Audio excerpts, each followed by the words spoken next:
Next one is the stance.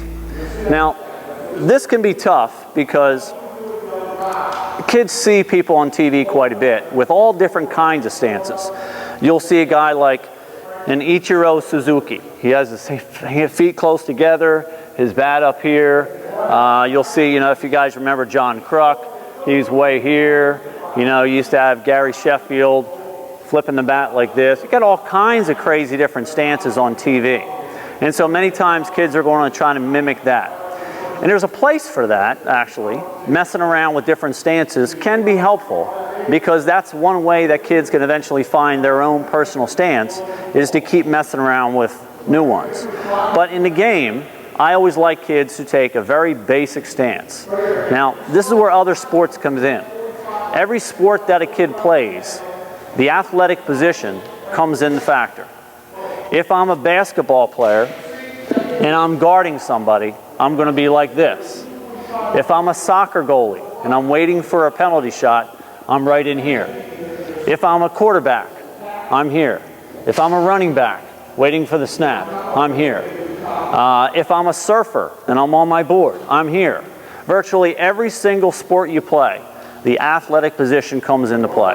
Your feet are wider than your shoulders, little bend in your knees to put the weight more on the balls of your feet, slight bend at the waist, and you are in this position fairly low, and I can go in any direction I want, left, right, up, down, forward, backwards, at a moment's notice.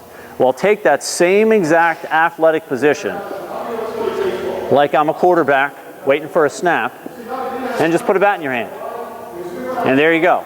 That's as basic as a basic hitting stance there needs to be. It doesn't have to be any more complicated than that.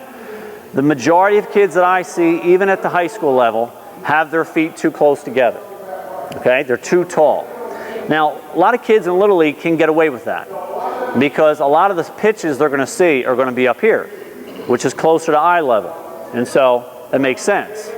However, as they get older, the pitching is going to get better and the ball is going to more consistently come down in the strike zone to the point where they get to the high school, college, and beyond, and almost every pitch from a good pitcher is going to be down here.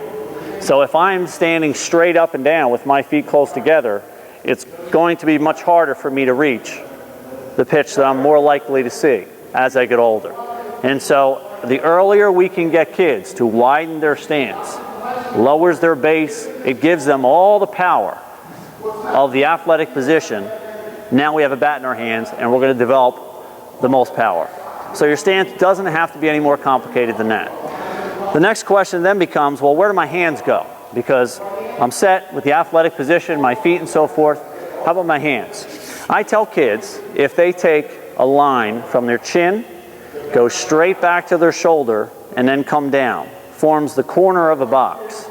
Basically, if their hands are at that corner, that's a good spot.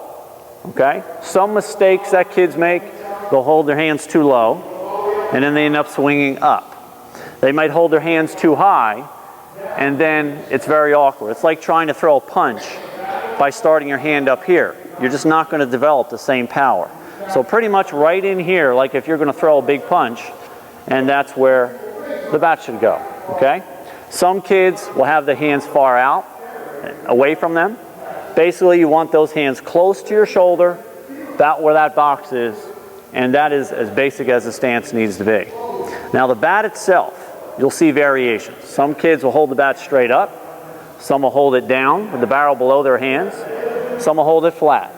I tend to believe that with little kids, the flatter, the better. The only thing wrong with, in terms of flat, is make sure their barrel does not drop below their hands. As long as their barrel is slightly above their hands, they will be fine. And this is where physics comes in. If you remember from your physics class, you have something called a pendulum. If I hold the bat up like this, straight up and down, the weight of the bat and gravity wants to make the bat go like this. Okay? But that is an uppercut. Okay? So the bat wants to travel like an uppercut if I hold it straight up and down. If I hold the bat relatively flat with the barrel slightly above my hands, the bat wants to travel around the knob just like this, and that is the correct swing. So in that case, if a kid is holding the bat with the barrel slightly above his hands, the bat wants to travel in the same direction the kid wants the bat to travel. If he's holding it straight up and down, he's trying to do this, but the bat wants to do this. So he's actually working against the way the bat wants to travel. And kids just aren't strong enough to change the direction of the bat mid-flight. Gary Sheffield, he is. That's why he can flip the bat like this, and when the pitch is coming in, he brings it up, changes the direction, and now he's able to go to the ball. He's strong enough to do that. Kids aren't. And so keeping that bat relatively flat is probably the best way to go when you're teaching little kids. Okay? Next up.